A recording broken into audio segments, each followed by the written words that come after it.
Hello, friends. Welcome to the Soundbox. I'm your host, Candace Sessoms. A few years ago, for the first time in my life, I started baking bread. There's nothing like the smell of bread baking in the home. It turns out November 17th is National Homemade Bread Day. I have an episode of yours truly, Johnny Dollar, that includes an interesting reference to bread, as Johnny's trying to solve a caper. Sit back and enjoy one of my favorite old-time radio programs with this episode from September 29th, 1957, titled The Doubtful Dairy Matter. Enjoy! From Hollywood, it's time now for Johnny Dollar. This is Peter Hardy at Tri-Western Property and Casualty Insurance. Hi, how are things in the Golden West? You still in Reno? Sure am. Good boy. What goes, Pete? A little trouble with a big dairy farm out here, Johnny. Armenian Dairies. Okay, Pete, tell me all. A year and a half ago in a fire, Armenian lost one of his silos. You know, one of those big towers where they store and cure a lot of chopped up corn and stuff. Yeah, I know. Cost us $21,000. $21,000 for a silo? This time it's a compound silo, and the claim is for $56,000. Oh. But I don't want to pay it. I don't blame you. Sure, because, Johnny, I think it was arson.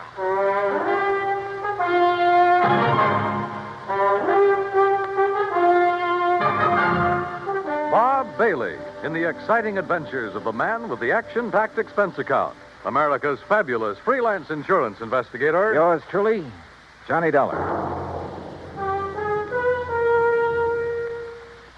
And now, Act One of yours truly, Johnny Dollar.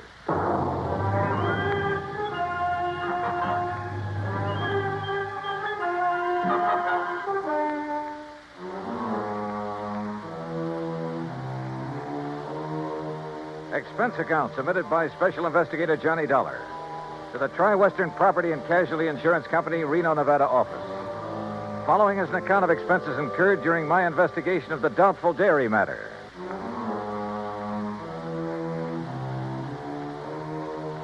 Expense account item 1, $141.20. Transportation and incidentals, Hartford to Reno, Nevada. It was about 9 a.m. when I arrived, so I checked into the Mapes Hotel, then walked over to Pete Hardy's office. Armenian Dairies is just north of here, Johnny, in Warm Springs Valley off Route 33. Well, then I'd better rent me a car. Or you can use mine. Now, Pete. How can I run up my expense account unless I have something to run it up with? Johnny, for once... Uh-uh. Anyhow, the reason why these silos Armenian has are so expensive... Is that the owner's name, by the way? Yes, Aram Armenian. And I take it he's Armenian? Strangely enough, no. Now, he's had all his silos very specially built. Oh, how specially can you build a silo? Just a concrete base, a lot of long wooden staves to get the circular shape, and a good roof on top. Well, he has some trick with them inside. Like what?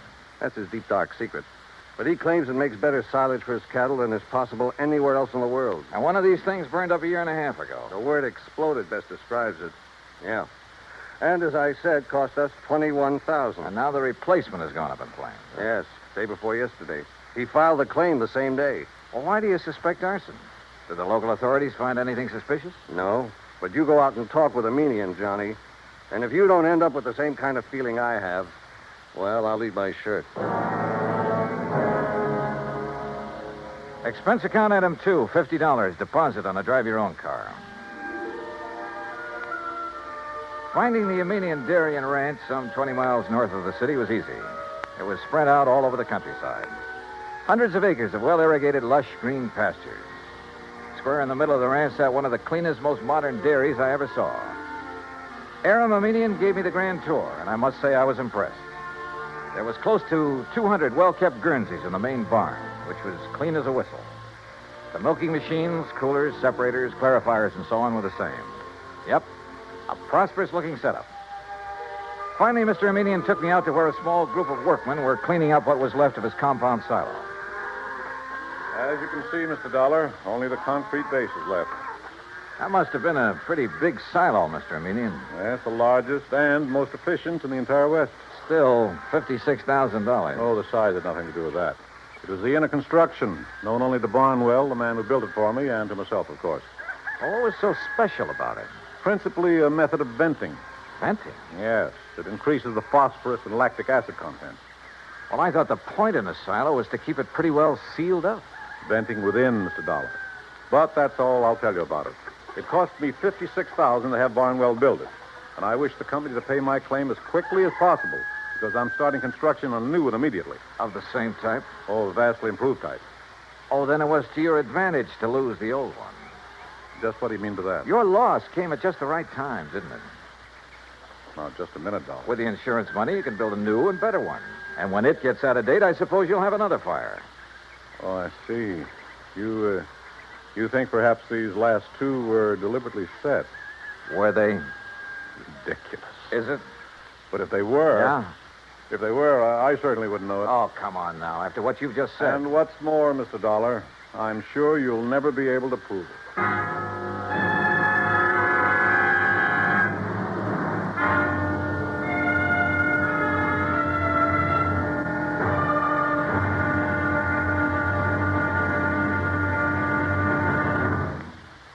Act two of yours truly, Johnny Dollar, in a moment. We sometimes wonder, what is the life of a human being really worth? Not too much? Or maybe a great deal? Does it depend on whose life it is? Whatever the answer, one thing is certain. Fred Hargesheimer, since World War II, has felt that his life is worth quite a lot of gratitude. During the war in the Pacific, about June of 1943, Lieutenant Hargesheimer had his P-38 fighter plane shot out of the sky. Badly wounded, he bailed out over a tiny island, New Britain. It looked pretty small from where he hit the silk, but he found it much bigger when he hit the ground. It was bigger, and in complete control of the enemy. But Hargesheimer was lucky. After a month of lonely hiding, he was found by a group of friendly natives from the village of Nantambu. They cared for him and successfully hid him from enemy patrols for the next 4 months at the risk of their own lives. Then Hargesheimer was able to make it back to civilization. For the next 17 years, Fred Hargesheimer thought about those wonderful people of Nantambu. 12,000 miles away in the United States of America, Hargesheimer put a great plan into effect. He made speeches, took up collections, sold jewelry belonging to his family, and worked out a way to bring a bit of civilization and happiness to the little village of Nantambu. Needless to say, the villagers gave him a spectacular welcome upon his return. Fred Hargesheimer showed his gratitude to the people who had saved his life. But life is worth little without freedom, the right of all men, everywhere. And now, Act two of yours truly, Johnny Dollar, and the Doubtful Dairy Matter. Why, what he said and the way he said it. Aramamenian was practically challenging me to find out how arson was involved in the destruction of his $56,000 secretly constructed compound silo. Expense account item 3 phone call from a gas station on Highway 33 to Reno Police Headquarters. But Lieutenant Brady of the arson squad assured me he'd failed to find anything indicating the fire was set. So dead end. Until I remembered a little trick that had worked for me before and might work again. Item 4, 27 cents for a loaf of white bread at a grocery store along the highway. Then I drove back to the Armenian ranch. If I'd known you were hungry, Mr. Dollar, I should have had something provided for you at the ranch house, in spite of your rather nasty attitude about this loss of mine. Food is the last thing I'm thinking of, Mr. Armenian. Well, then why this loaf of bread, if you're not... Whoop! Now, let's see. Oh, now, surely you're not going to eat the piece that dropped in the ashes. No. No. Well, then get it out of your mouth, man. No. Mm-hmm. Whatever in the world are you doing, Mr. Dollar? Yeah, I knew it. You knew what? A sure test for kerosene, Mr. Armenian. What? Yeah, fresh bread dropped in the ashes of a fire even days after the fire is out. I don't understand. I can still taste the kerosene. And, mister, it makes things look pretty bad for you. Me? Oh, good heavens, man, you can't... Dollar, I resent this completely unfounded accusation. Go right ahead and resent. Or better still, let me get hold of a stenographer and you can dictate a confession. Get out of here. Want to do it the hard way, huh? Get off this ranch, Dollar. Now leave. Immediately. Sure. And I warn you, don't come back. Because if you do... Better be careful, Mr. Armenian. The kind of a threat you're about to make wouldn't sound very good in court. Get out. Get out. Out on the highway, I stopped at the mobile gas station again and made another phone call. Item 5, another 20 cents. It was to my old friend Herb Carlbert, cashier of Reno's Farm Trade National Bank. It was past closing time, but he promised to leave a door open for me. So I grabbed a sandwich and a Coke along the way. That's item 6, 80 cents, including tip. Then at the bank, Herb led me back to his private office. Oh, sit down, Johnny. Tell me all about yourself. Yeah, later, Herb. We'll go out on the town and talk our heads off. Right now, I need some information. I hope you can tell me where to get it. Oh? Information about what? The Armenian Dairy, or better still, Armenian himself. You know him? Well, I certainly do. We're his bank. His happens to be one of the best accounts we have, especially in our investment department. You mean it's big? Plenty big. Like how much? Well, now, Johnny, I'll tell you this. If I had a quarter of his net worth, I'd have retired long ago. No big outstanding debts on his place? Anything like that? Not a penny. Aram's financial condition is as... Now, wait a minute. Yeah? That fire and explosion of his compound silo? Yeah, that's right. Herb, I've found evidence indicating arson. Well, certainly aren't accusing him. Who else? Oh, no, you're wrong. Oh, now look, Herb, he filed that claim so fast. It's the most natural thing in the world for him. It's the way he does everything, like paying his bills immediately on receipt. He works that way. You expect everybody else to. Well, he gave me the impression he wanted to collect quickly in order to have money for rebuilding. Of course. Rather than cash in some of his blue chip investments. Herb, somebody fired that silo. Well, it certainly wouldn't be Aram. You sound like you're in cahoots with him. What about his employees? From my impression of the man, They love him like a father. Every one of them. And if every employer was as generous as he is, there wouldn't be any labor troubles in this country. Well, the fact remains that somebody somehow stood to profit by destroying that silo, and the one before it. Well, I can't imagine who. Even his competitors like and respect the man. Or so they say. No, they do. He's helped them stay on their feet during hard times, developed new ideas and methods, then passed them on to them. Oh, the fact remains... Look, Johnny, I've had a rough day. How about a nice, cool, casual drink? Then we'll have dinner and take in the town. Item 7, 2130, for drinks and a good dinner back at the Mapes. But I didn't enjoy either. Because Herb in his defense of Armenian was no help at all. Except perhaps for giving me a list of all the people he could think of who did business with him. I decided to check them all first thing in the morning. Finally, about midnight, having lost our share at a couple of nearby gambling clubs, we parted. Herb drove away to his home on the outskirts of town. I went back to the Mapes. Take Mr. and Mrs. Kenworthy to room 314, boy. Yes, sir. What can... Oh, Mr. Dollar. Just my key, please. Certainly, sir. Here you are, sir. And I hope you enjoy a pleasant night's rest. Thanks. Oh, by the way, there was a gentleman here looking for you early this evening. Hung around quite a while. Said he'd be back. Well, who was he? He didn't give his name, sir, nor did he wish to leave a message. Mr. Armenian? Mr. Armenian the dairyman? Oh, no, sir. I'm quite sure. Okay, thanks. Yes, sir. Good night. Good night, sir. Oh, Mr. Dollar. Yeah? There he is. There. Huh? Going out the door, the dark brown coat. You're sure? Yes, sir. The same man. I wonder. Yeah, so do I. But if he knows you, sir, and saw you, sir...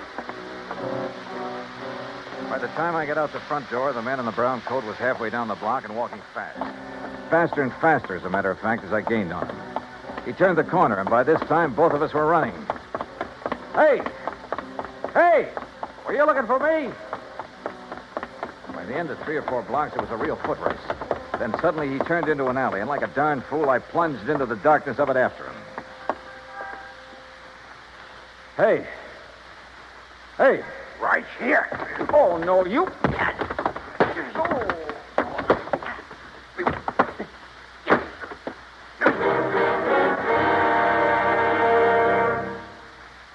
Act 3 of yours truly, Johnny Dollar, in a moment. Our flag now numbers 50 stars, and behind each star there stands yet another flag representing one of the 50 states. New Hampshire state flag carries its state seal on a field of dark blue. The seal is surrounded by a wreath of laurel leaves, the symbol of peace, interspersed with 9 stars because New Hampshire was the 9th state to join the Union. The heart of the state seal is a representation of the frigate Raleigh, recalling the glory of the early days of sail. New Hampshire state flag, the flag of the 9th state to enter the Union, was adopted on April 29, 1931. And now, Act 3 of yours truly, Johnny Dollar, and the Doubtful Dairy Matter.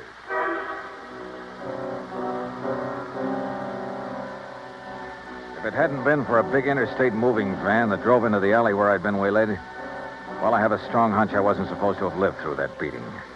The truck driver, who absolutely refused a tip, incidentally, half walked, half carried me back to the Mapes. And the desk clerk had a doctor in my room within a few minutes. A terrible thing, Mr. Dollar. You're being attacked like this. And, of course, I'll have to make a report over to the police. Oh, do anything you like, Doctor. Just get me patched up, will you? And you, easy now. You have no idea who could have done this to you. Believe me, I intend to find out. Judging by this swollen hand of yours, you got in some good licks, though, and whoever... What's the matter? Well, this is a very unusual ring you're wearing. Oh, some kids in the YMCA gave it to me a couple of years ago. I helped them with the softball team. Oh, yes, of course. That's the Y insignia. Yeah, one of them made it. And the 3 raised points stand for spirit, body, and mind. Yeah, that's right. Well, now, if you just... Oh, wait, what's that for? To make sure you get plenty of rest. Oh, no, Now, wait, Doc. I'm the doctor. Roll up your sleeve, please. Here, I'll do it. Look, if this shot leaves me groggy in the morning... You wake up feeling fine. There you are. Incidentally, that ring... Listen, before you notify the police... Ooh, hey, this shot works pretty fast. Yep. As I started to say, Doc, if that ring of yours didn't leave a mark on whomever you defended yourself against out there in the alley, I'll be very much surprised. in a few seconds, I was out like a light. But then a whole set of weird dreams began to plague my somewhat battered mind. And questions about who had attacked me and why. Only the why was only too obvious to keep me from finding an arsonist who... Yeah, who probably bore the mark of my ring on his kisser. I thought of the names Herb had given me and his insistence that none of them could be guilty. Wait a minute. There was one name he hadn't mentioned, but a median had, of one man who stood to gain a lot by the destruction of the silos. Or maybe it was just a crazy hunch, part of the wild dreams that came from the beating I'd taken. In any event... In the morning, as soon as the bank was open, I was in Herb Carlbert's office again. Well, yes, he has an account here, too, Johnny. At least he did before. How about loans? Has this man we're talking about taken out any loans? Well, yes, but... Now, Johnny, you know I can't... Yeah, I know. The fact remains he's pretty hard up for dough, isn't he? Well, I didn't say that. Although, of course, if that's the conclusion you choose to draw... Tell me this. He owes the bank money now, doesn't he? Yes. All right. Did he also owe the bank a lot of money about a year and a half ago? Johnny. Yeah. Well? Johnny, you're right. But who would have suspected? And when you consider that Aram Aminian is the one man who has given him money for all the work he's... I can't believe it. Herb, it started out as a pure hunch, but right now I'd bet my... Where can I find him? Well, if Aram plans to go ahead with new construction, he's probably... Sure, out there at the dairy. You want to come along? Well, maybe I'd better after the way Aram threatened you. I guess I owe him an apology for the way I tore into him. Let's go. Johnny. Yeah? What if we're wrong? What if this man we think is the arsonist... Will you agree that the firebug is the same man who attacked me in the alley? I suppose so. Then we'll soon know. Because believe me, he's a marked man.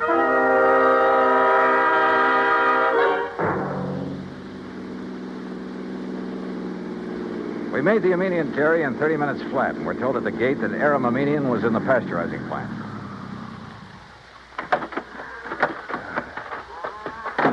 Maybe you better let me talk to Aram first, Johnny. It's not Aram that I'm interested in, Herb, and you know it. Oh, just a minute. Huh? What's the matter? Hold it a second, will you, while I tie my shoelace? Yeah, sure.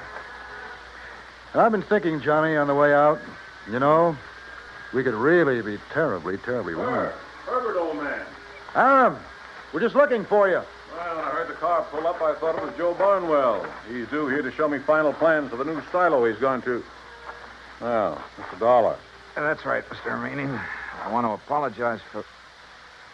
Well, what's the matter? that dressing on your cheek.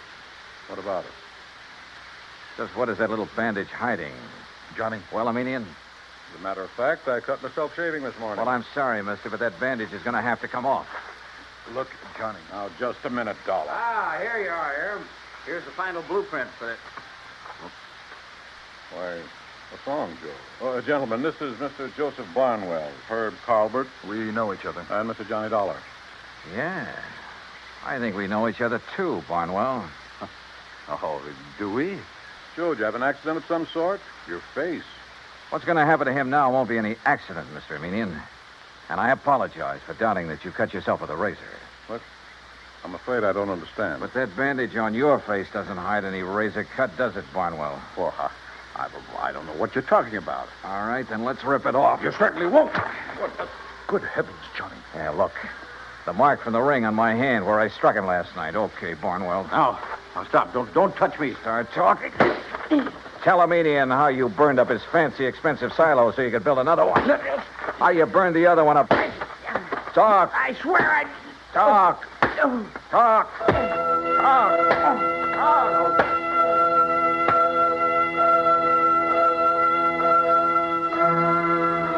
Yeah, he talked all right, plenty. About a racket so old I hadn't heard of it in years. The crooked builder who burned out his own clients to get himself more work. And in this case, a natural, because he was the only one who shared Aram's secret construction plans. And by the time I was through with him, he blabbed about some of the other clients he'd taken the same way. Expense account total, including incidentals and the trip back to Hartford, $418 even. Yours truly, Johnny Dollar.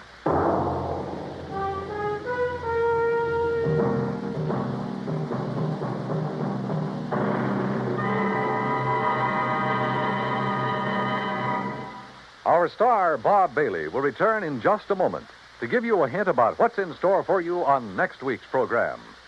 Meantime, listen carefully. There is a biblical verse which promises life is going to be better for everybody in the world when mercy and truth are met together and righteousness and peace have kissed each other. When the people of the United States of America express that thought, it is not in idleness, but in deeds. Today, it is common knowledge that when the gigantic earthquakes and tidal waves struck the Republic of Chile in South America not too long ago, thousands of lives were lost and tens of thousands were left homeless, hungry, and suffering. Immediate aid in the form of food, medicine, clothing, supplies, and professional and technical help were flown to Chile by the United States Air Force in a Mercy airlift. When the work was done and the suffering people made happier and more comfortable, American servicemen received such grateful thanks from the people of Chile that they felt increased pride in being able to wear the uniform of the United States of America. This same pride has come to other Americans in uniform when mercy and truth have come together to follow the wake of disaster in other parts of the world. After the earthquake in Agadir, Morocco, after 2 devastating cyclones swept across the Bay of Bengal into East Pakistan, after a typhoon rocked and battered Japan. As mercy and truth got together, so did peace and righteousness to form a pact for freedom, the right of all men everywhere. And now, here's our star to tell you about next week's intriguing story on yours truly, Johnny Dollar. Next week, well, I get into cattle country again. And a Hereford steer solves the case for me. So join us, won't you? Yours truly, Johnny Dollar.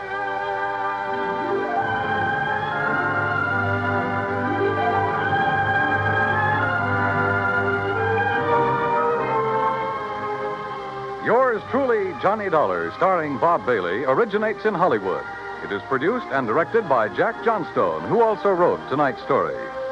Heard in our cast were Paul Duboff, Will Wright, John Daner, Harry Bartell, Parley Bear, and Forrest Lewis. Be sure to join us next week, same time and station, for another exciting story of yours truly, Johnny Dollar.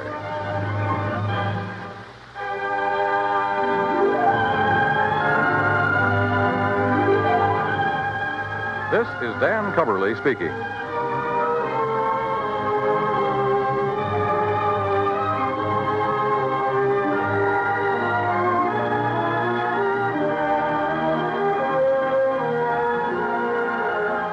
This is the United States Armed Forces Radio and Television Service.